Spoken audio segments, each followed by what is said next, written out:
Welcome, punters, to a Whispers Racing podcast, grand final edition, AFL, NRL, Moir Stakes Day, Epsom Saturday, and then Sandown Sunday.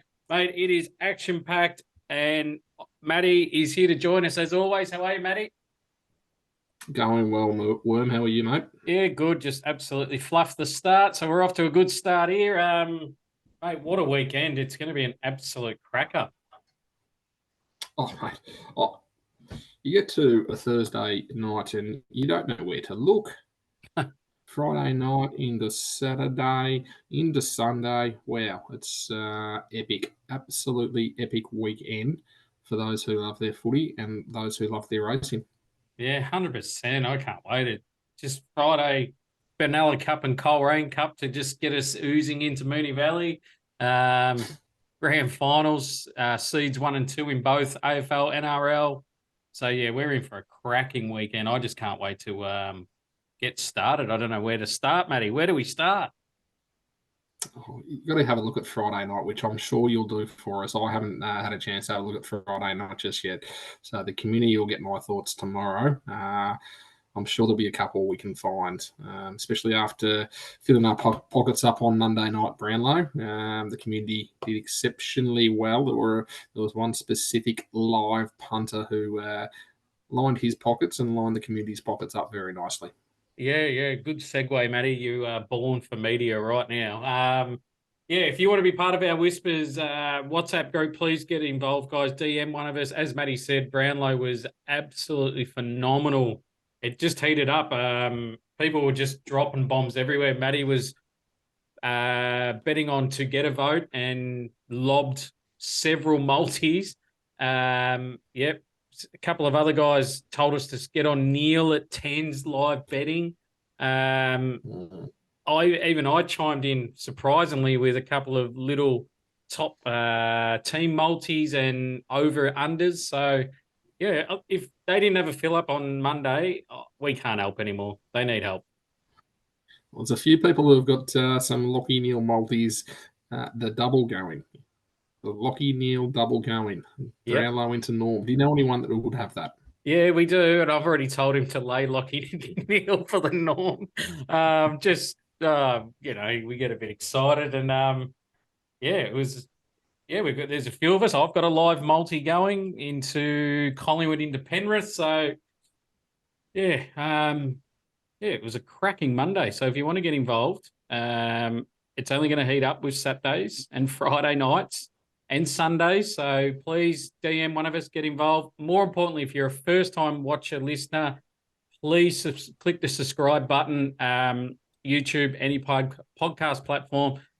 When we find you plenty of winners, all we ask for you to do is jump over to Spotify, rate our podcast, because everything we do is for free, no hidden paywalls. We do it for the love of it. So as a gesture, that's all we ask for you to do. Just head over to Spotify, rate us, and more importantly, join the WhatsApp group, because we have a lot of people joining now, and yeah, I don't know what the full capacity is on WhatsApp. So don't be the one that misses out. So punters, get involved.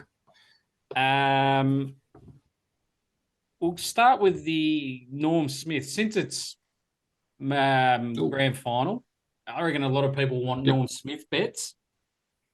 Do I have to go through the archives and talk about last year's Norms, Matty? I don't think I got it, but there may be someone I know who snuck that one home. Yep. I've renamed myself Norm. Are we... Look, for me, mate, there was one that stood out in the Carlton-Brisbane game. Coleman. Kadir Coleman absolutely smashed us. Running half-back flanker. And I think he's got a bit of an opportunity to do the same against Collingwood in the Jason Johannesson mould. So at around 40, 45 at the moment, I wouldn't mind having something small on him. Yeah, nice. Is that the only way you'll play at the moment? Oh, look, I'm sure I'll find a few others, but at this stage, he was the first one that I identified, and I'm happy to stick with that for the time being. Yeah. I'm going to play 3, of course. but they're all value. There's no Dacos, DeGoey's, and Neils in this one.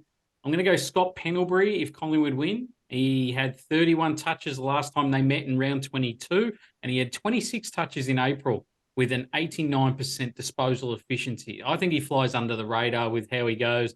He's an absolute jet. He's a war horse. He knows what it's all about. And that's where I based it off last year was Isaac Smith. He knows what the big stage is about. At 26s, I think that's a bet. If Brisbane's lob, I think Charlie Cameron is the way we want to go here. Kicked 3 goals against them last time in round 22. He kicked 6 goals, 1 back in April when they met. So it just shows, I think he gets off the leash against Collingwood. Last week he kicked 1 goal, 3. Could have easily kicked 4. So I think he fires up at the G. He's been in a losing granny. So I think he knows what to expect now. He'll have the confidence to, I reckon, absolutely jag a few here in 26s. I think there are 2 bets we can have. Yep. Hopefully he doesn't have his tab app in his pocket and we should be all right. If you want a roughie, have $5 or $10 on this. I think Jeremy Howe at $81 is a bet to have here. And you don't have to have much on him. Now, Dan McStay's out. They've brought in Billy Frampton. Now, they've said all week, he's going to push forward. But Billy Frampton cannot play forward line football. He's absolutely hopeless. So I think they'll chuck him down back and he'll be in a lockdown role against Hipwood or Danaher. This gives Jeremy Howe that intercept marker or a swingman. Now, they used him as a swingman very late in the season and he went really, really well. So Collingwood have already come out and said they can't kick a winning score at the moment. And against Brisbane, can't kick a winning score against Brisbane. But now Jeremy Howe can be the one that can swing that from goals or just being that Nick Maxwell intercept marker and absolutely taking 12 marks and absolutely saving the game for him. So, yeah, Pendlebury at 26s, Cameron at 26s, and Jeremy Howe at $81, and Matty's going to be with Coleman at around 40. So plenty of value that you do not have to have much on to have an enjoyable win. Any last thoughts until we move on, Matty? No, so I don't mind that option around Jeremy Howe. Swinging forward with Billy Frampton potentially going down back. I kind of see Billy Frampton as playing that negator role up forward and just being told, do not let anyone take an intercept mark. Make sure you bring the ball to ground. Otherwise, you'll be subbed off. Yeah, and that's why I think he might play on Harris Andrews as that forward defensive role, lead him away from the football. But yes. I don't know. It's just, stab in the dark. I thought Collingwood played their cards late in the season of what they may do if shit hits the fan. Yeah, no, it's a good call. I don't mind that. So we had Jeremy Howe. We had Motorbike. And who was your first one? Pendlebury. Okay. I like it. More importantly, in the community, I reckon there'll be 1,000 bets going by Saturday midday and probably a lot of live plays. I would imagine so. And the community is very generous with putting their tips out there. Oh, 100%. So to this episode, we're going to preview Moonee Valley Race 5, Randwick Race 6, bets around the grounds. We're going to have a same game multi this weekend in the football. So if anyone wants to follow that, we'll be part of it. We will have a racing multi, but that's going to go to the community. And Pineapple of the Week, I fucked up. It's the easiest way to say it. I don't want to talk about it more or I'm going to get in trouble by the trainer. Track stats this week. Randwick Rail True. Matty and I believe the horses in lanes 4 to 7 are going to be where you want to be. It's going to be very hard to lead all the way. Definitely watch and act. They're saying there's going to be winds on the day, so just keep an eye on it. There was a little bit of rain around today, I think there was, so just watch. Rail True, lanes 4 to 7. The Valley True. With some warm weather this week, I think there's going to be a fair bit of hand watering going on, and I think we'll be looking for horses up on speed and very close to that rail. Sandown Hillside Sunday, rail 6 metres, should play quite fair, but the weather's going to be hot Saturday, 29 degrees, and that means a lot of hand watering going on. So I'll be looking for horses up on speed, but normally Sandown's Rail 6 is a good, fair track. Futures tickets, Matty, Cox Plate, what are you going to do this week? Well, Worm, I did say this time last week that this was the week I was excited about because we've just dropped around 100 horses that were nominated for the Cox Plate. We're into 55. So it is getting very, very live. Just remember that in terms of starters, we've got up to 14 starters. Generally speaking, they like to have around 12. But of those 14, Worm, I've put together my field as it currently stands, and I've got 11. And I think there may be another 2 to add. But the top weight, being the 9-year-old Inzaki, it'll be going there. Think it over. Alligator Blood, Mr. Brightside, Romantic Warrior, Pinstriped, which won at the Valley a couple of weeks ago, Light Inventory, Victoria Road, which got absolutely slammed on Monday after a radio show in Melbourne, gave it a bit of a push, came in from about 30s into about 11s. So, anyone who's holding a ticket there, good luck. Amelia's Jewels to Party and Militarise. Worm, for me, 3 points. Internationals at the moment: Romantic Warrior, Romantic Warrior, Victoria Road, and Light Inventory. They're the 3 that we've got at the moment in the field. I want to know from you: is 3 enough? Oh, for the 3-year-olds? Now, is 3 internationals in the Cox Plate enough, or will they be looking for one more? I reckon they'll always look for one more to just get eyes on TV.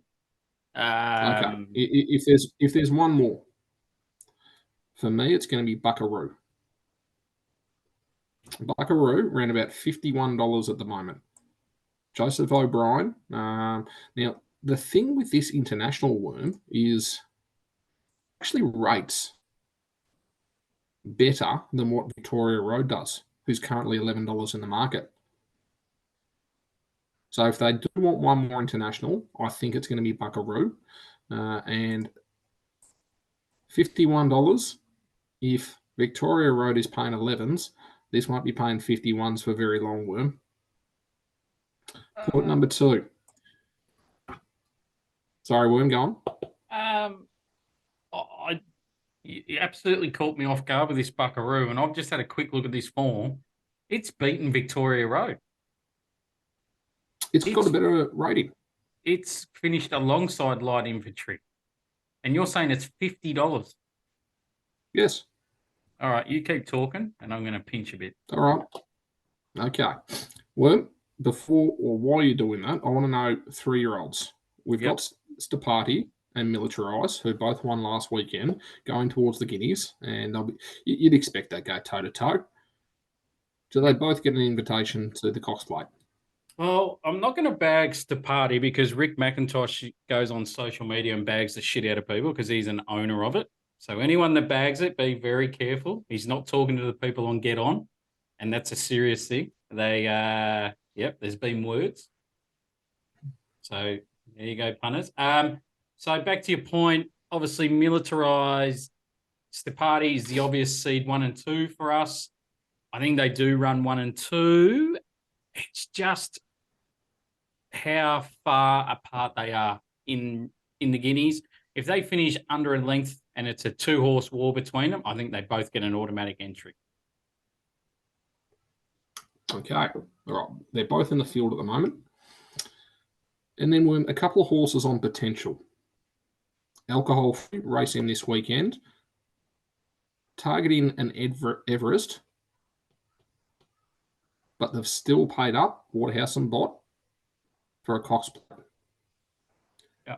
Now, this horse came across from the UK with huge rap on it. Doesn't get a run just on potential.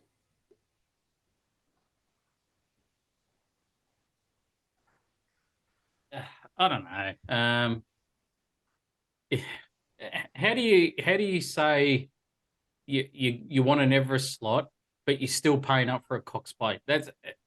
I just can't get my head around that. It's not a 2-rack Cox Plate where you just go, okay, fair enough. You don't know, but those two are so far apart, it's not funny. Indeed. And Waterhouse has still got Hawaii 5 one of our favourite horses, targeting an Everest slot, and Yep. also still nominated for the Cox Plate, which is extremely interesting by that stable, but also demonstrates what value they do put on Cox Plates. When the other one, or the other two, Gold Trip, just gets a run if it wants it. It probably goes to a Caulfield. I think it just depends on if the stable believe it needs another run before the Melbourne Cup. And one of my favourites, Antino, which cost us a bit a couple of weeks ago with a average ride. It'll run this Sunday. It'll win this Sunday. And I think Moonee Valley Racing would love to have a race with Antino up against Amelia's Jewel.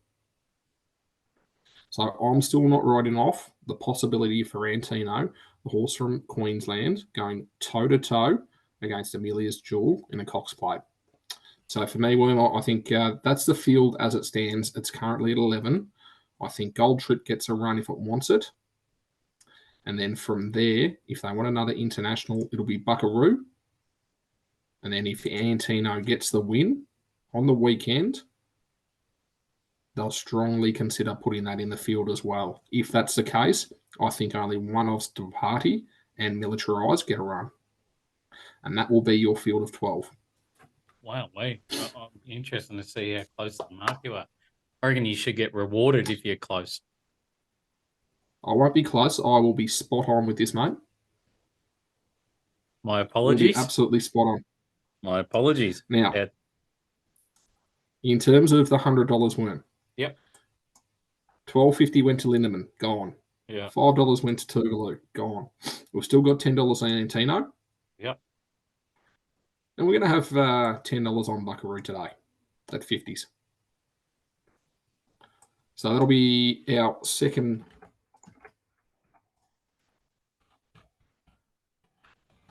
That'll be our second speculative play that's still alive at this stage. Buckaroo. Okay. Anything further to add to the Cox Plate at this stage? Beautiful. No, I've got nothing to add, mate.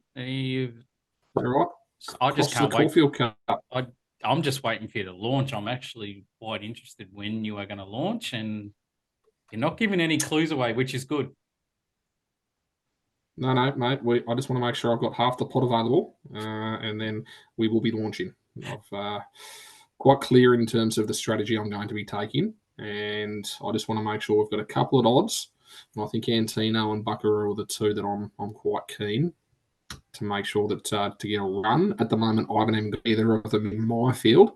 But I think, as I said, Buckaroo just being that fourth international, which will be very, very advantageous for the Moonee Valley Racing Club. And Antino up against Amelia's Jewel is something I don't think they can pass up. Nice. I like your thinking.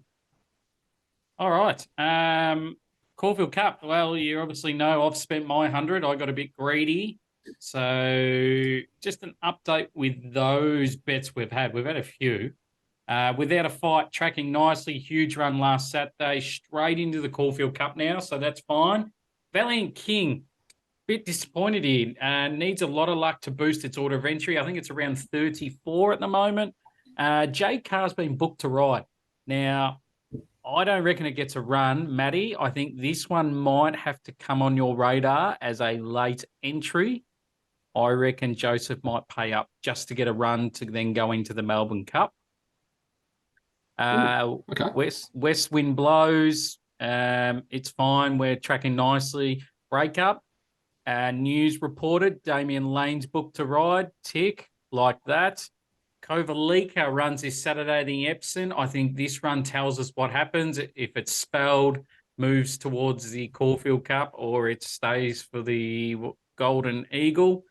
Lunar Flare doesn't look like it's accepted. So I think we've done our money there. That was only $5. And Bank Mur, I don't think makes the field after that run either. So we've done our money there. So we've still got a few live tickets Without a Fight, who's favoured at $8.60 with Francesco Guardi. Solcombe, $10.50. Super run last start.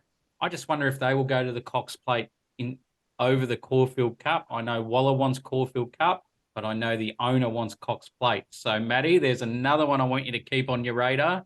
Francesco Guardi going well, but I just can't get excited about it at the moment at $8.60. Breakup, west wind blows, all good. Now, the interesting mover here, First Immortal, $18.50 now. Big Huge. firmer after Huge. Saturday. I think it's a genuine contender for the Caulfield Cup, but needs to win another race to gain a start and probably has to be the Bart Cummings. So it is a big watch at $18.50. Okay, nice. Now, William, can you just let us know, breakup, what's it currently paying? With Betfair, $12.50. Okay. Honestly, I think you identified this when I was paying about 20s, yeah? We're on for about 20s? $19. Okay. It was your first play too, wasn't it? Yep. I reckon you could have made it your only play. Yep. This could be this thing could be starting at $2.53. Yeah, once the final fields come out, it gets a barrier draw. I think we're looking $4 and then the big punters will go, the big syndicates will come after it.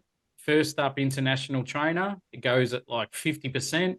So we're going to be looking a lot better without a fight, breakup, west wind blows as well. So we're tracking nicely.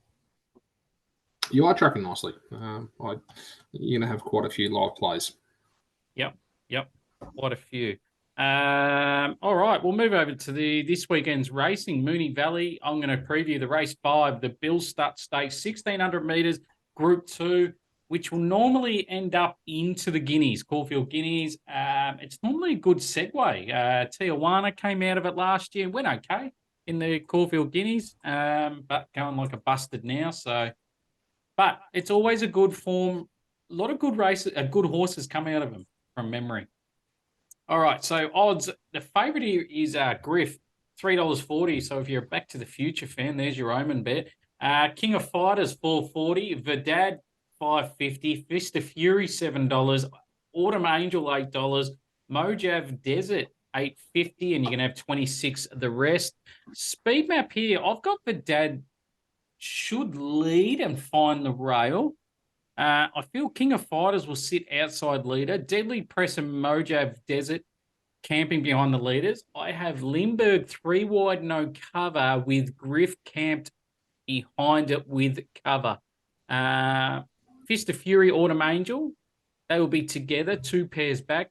Autumn Angel, I've mapped worst case, 2 pairs back, but last start, Billy Egan let the horse just walk out.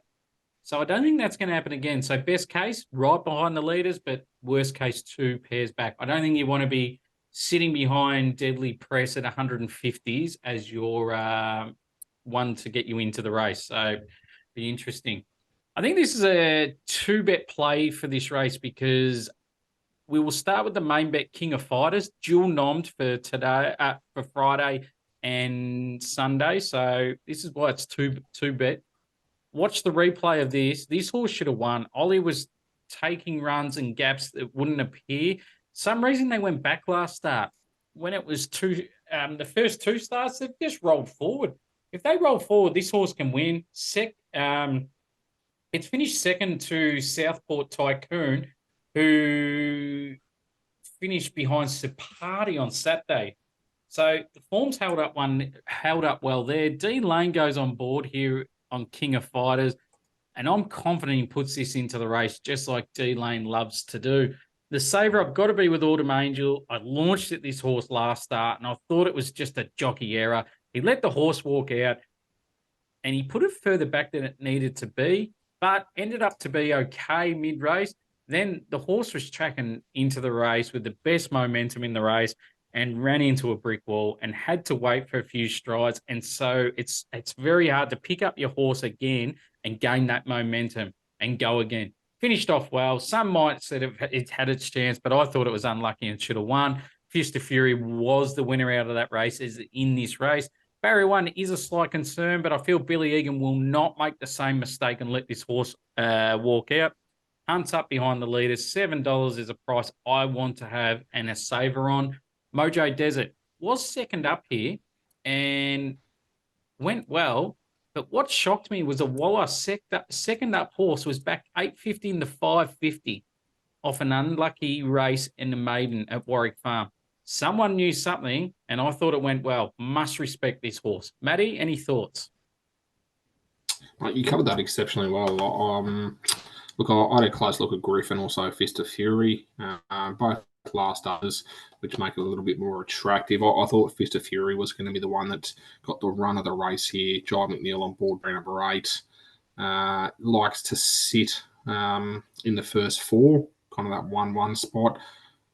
Concern there, though, is I do feel it's going to be a little bit exposed going around the bend. I think there'll be a few coming from behind, but Fist of Fury for me was probably the one that stood out for the run of the race. Again, I found it quite difficult, so quite comfortable to follow you in here, mate. Yeah, Griff, if the rail's hot on Friday night, I think if you do like Griff, do wait because I think it gets out from 370. But again, if the rail is hot and they firm with this horse or they keep backing it, it holds its price, I'm going to take it on and lay it on Betfair. I just didn't like its win last start. It was a nice win, but there was so many other good runs in that race that were unlucky, and I think they, like King of Fighters, who came out of that race, was going a lot better. But I could get it completely wrong. We do make mistakes, but I'm confident King of Fighters, wherever it goes, it can win, and Autumn Angel can win too. We've covered off the grand final. So, Matty, Randwick race 6, you want to cover? I do, mate. I do. Look, it's almost a replay of when Tis Invincible beat Kamachi and Tropical Squall last race, but I wanted to preview the race again. I want to take another look at Tis Invincible and see if there's any other form lines that we need to be taking a look at here, Worm. So if you've got the odds, we'll jump into the 4 that we'll preview. Before I go into it, do you think Tis Invincible might be the other 3-year-old we've just forgot about for the Cox Plate? For the Cox Plate, no. No, not nominated. I can't see them taking up a late entry with a 3-year-old. So no, I'm quite comfortable it won't be going there. Okay. All right. Good. So your favourite, Tis Invincible, $2.50.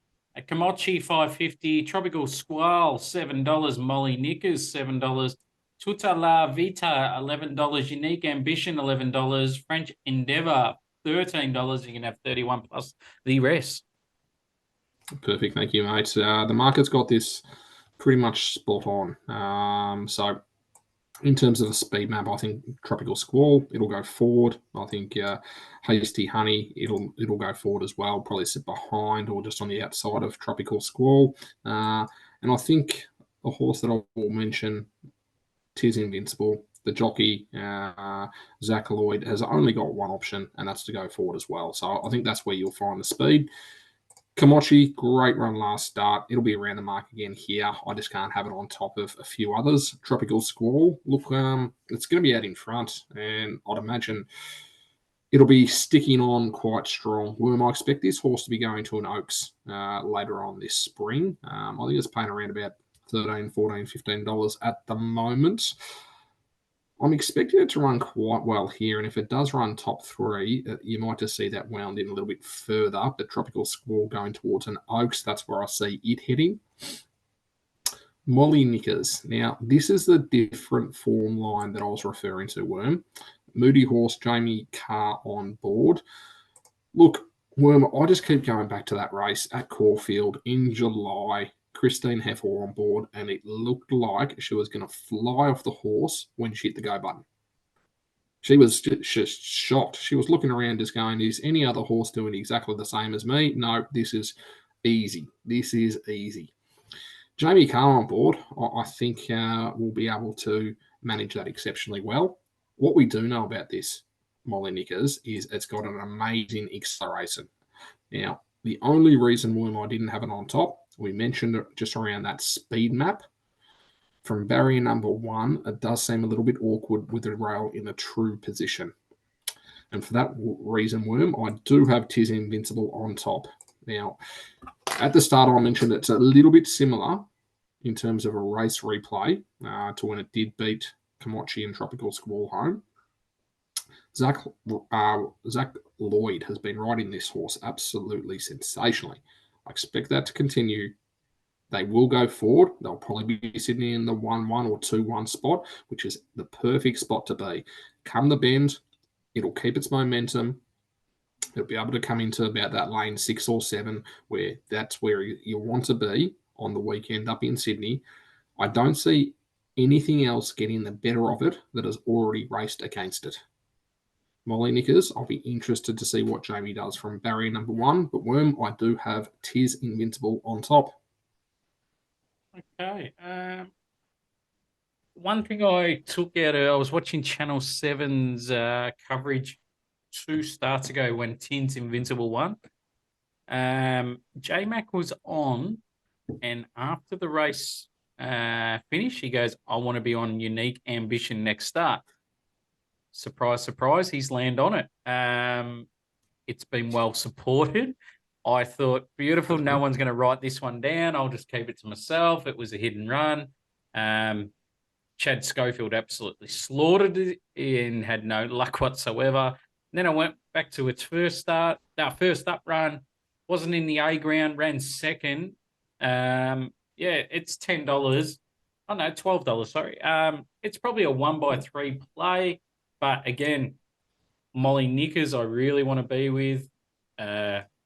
She's invincible. What are they going to do with the outside barrier here? Like, I know they got a 400-meter run to the first turn. Barrier 13, do they go forward? Yep, they do. Okay. They go forward, sit in the 1-1 or 2-1 spot, and I think that'll be the perfect spot to be. I'd rather have a wider gate here than an inside gate with the rail in the true position.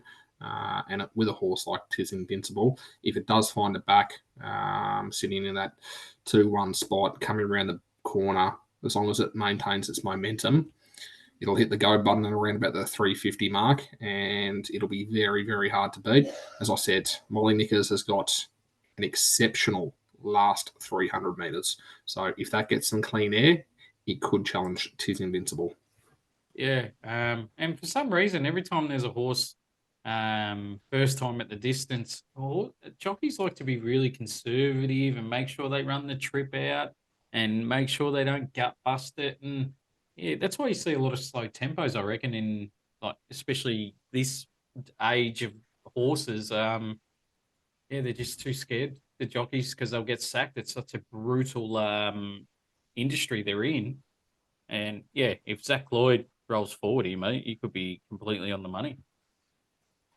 Yeah, I'd much rather, as I said, have that wider gate here. I think it's probably a bit more of a benefit. Yep. Around the grounds, I'll kick things off here, Matty. I'll start with Morphettville on Saturday, race 2, number 9, Episodic. We were on this horse last start. It was unlucky. Now draws a middle gate, had an inside draw, didn't have much luck. Up 200 meters, out of a staying horse. I think it's going to suit this horse. This is a very progressive horse, and I think this horse features in our 4-day carnival down at Flemington. Currently 220. Get on. I do have other bets for Morville, but I'm going to save them for community. Randwick. I'm going to save mine because I reckon you're going to land on this, Matty. So you kick things off with your winners at Randwick. We'll do. We'll go race number 7. To get into the Everest, we'll be going to Think About It. Now, best horse in the race, Hawaii 5-0. I expect it to improve. And alcohol-free, look, it depends on which horse shows up. I think it probably needs a little bit further. Probably that 14 to 1600 metre mark would be ideal for it. But Think About It is the best horse in this race, and I don't really think you need to spend too much more time on that one, Worm. We will be going to race number 9, Mr. Waterville. I think around that $10 mark is the one I'd like to be with. Been progressing nicely through the distances, and 2,400 metres will definitely suit. Just Fine could absolutely brain these. However, $1.70 isn't anywhere where I want to get with Just Fine. Not even $2. So I'm quite comfortable. Have a very small play on Mr. Waterville at $10. I think it will be around the mark. Worm, how did you see them up in Sydney? Yeah, I'll touch on Just Fine, mate. Geez, it looks a bloody good horse, and I can't wait to see what it does on Saturday. But do I want to take $1.70? No way. It's Mm. I'm a big 2,000-meter horse with their distances, and it's had 3 starts at the distance for a placing. So I want to see a bit more, a bit more, few wins out of it before I pile in at $1.70. I'm not going to take him on and say it can't win. I just can't be taking $1.70 for a horse that has not won over 2,400 meters yet. Look, I don't understand why it's paying $1.17. Yeah. $1.70, I should say. There's probably about 17,000 owners within this horse and the syndicate group. So I do understand why it is $1.70. Everyone wants to get a piece of it, as you would be being one of the owners. But yeah, it's a little bit short. And you did raise a good point, which I picked up on when I was doing the form. 2,000 metres hasn't been its friend. So, yeah, interesting to see how it goes.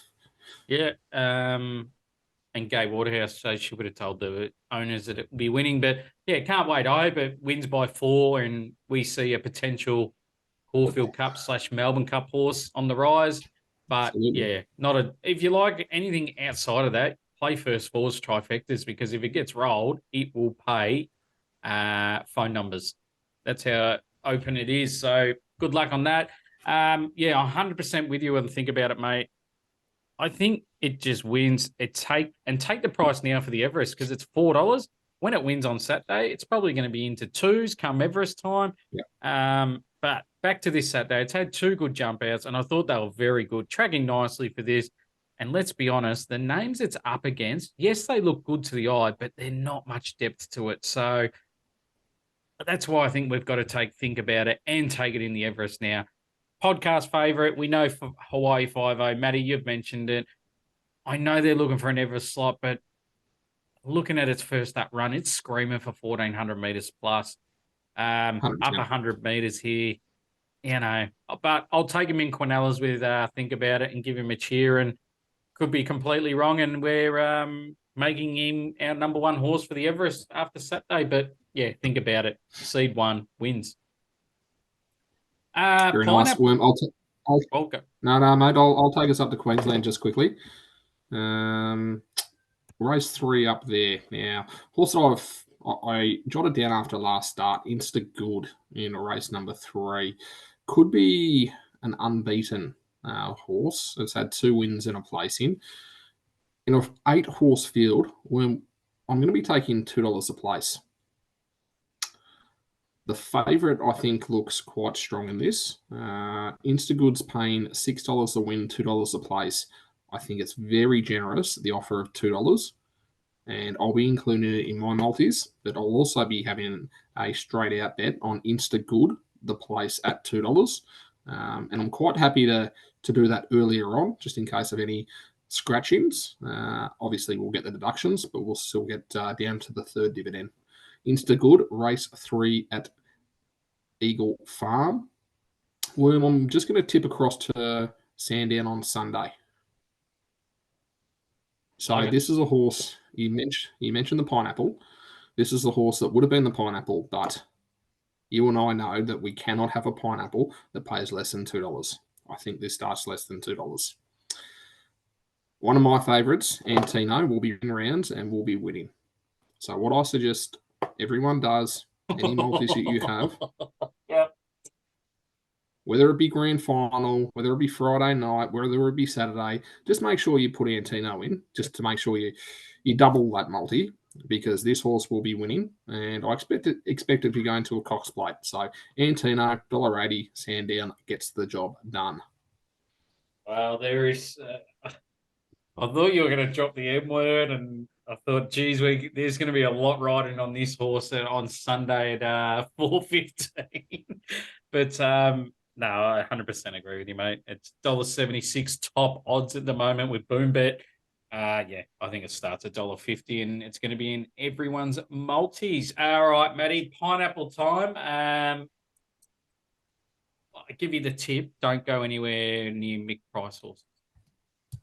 All right, I can guarantee you we won't be doing that. We'll be going back up to Sydney, a horse that both of us have mentioned. And as we've said on numerous occasions, we do our form very, very differently. So it's good to see we land on the same horse. Race number 7, think about it. The best horse in the race, I expect to be winning. I expect it to be winning well. You did mention in terms of the depth of the field. To the eye, there doesn't seem like there's a whole lot of depth. There are a whole lot of horses in there that need 14 to 1600 metres. There's a horse in there, Marzu, which I'm expecting to actually get removed from the Everest. So these are the horses. These are the horses that we're talking about. Think About It is up against. Yeah. So the 220 on offer, I would be snapping that up because I don't expect it to be starting at 220 come race time. Worm? Yeah, 100% agree, mate. You've summed it up well. Grand final tip. Who are you tipping in the big day? I'm tipping Fitzroy by 16 points. Wow, I can't believe it. We're on the same boat here. I'm heavily in the Brisbane corner. Yeah, wow. I'm shocked. I thought you'd go down the Pies path, and yeah. I'm very impressed at what I saw last weekend from Brisbane. I think they've got a very even team, and they've got legs. And the run, 29 degrees in Melbourne, it'll feel like they're playing at the Gabba. Yep, yeah, 100% agree. NRL, mate, any thought? I think that one's a done deal, Panthers. Well, I think Bet R will be cheering for Broncos, so they could be the absolute end of them after Sunday, sorry. So for Bet R, I hope Penrith win. And yeah, they're off to they fold. Oh, mate, I hope you get paid out. No, there's a few in the community that are a bit worried, and I don't think they should be. I think they do get paid out, but I don't think there'll be many accounts left after it. Yes, indeed. All right. Any final words, Matty? Yeah, Penrith. Oh, man. My heart says Penrith, but geez, I like the way Brisbane moved the ball on Saturday night. They were quick and they were fast. I've never seen someone move it that quick. And if they get it on their terms, they could be pretty hard to beat Brisbane. But Penrith have been number 1, 2 with Brisbane the whole year. But I think Penrith are just getting it right at the right time of year. So I think it's a close one, under 6 for them. Yeah, either team to win by under 6 is probably the bet I'll be trying to have. Yeah. Any last words, Matty? Friday, Saturday, Sunday. Wow, big weekend ahead. Good luck on Monday. Yeah, Monday's going to be a bit tough at work, I reckon, for a lot of us. Either empty pockets, but if you watch this show, you're going to be full of pockets with money. Absolutely. Looking forward to it, mate. Nah, likewise, can't wait. Good luck at the granny, mate. Don't cheer too hard for your own safety, because those Collingwood supporters will be feral. I hope I do see you next week. So, punters, this might be Matty's last show. If there's anything like I know Matty and whatever he goes about it, we wish you the best, Matty. Hopefully you kiss your kids nice kiss on the cheek, your kids, before you go to the footy. Good luck to everyone that's got a team in the grand final this weekend. Hopefully everyone enjoys themselves. Yeah, 100%. Good luck. I hope your footy team does win. And yeah, we'll be back next week for Turnbull Stakes Day. Big weekend of racing, and good luck to everyone, and have a great weekend, because I know we will.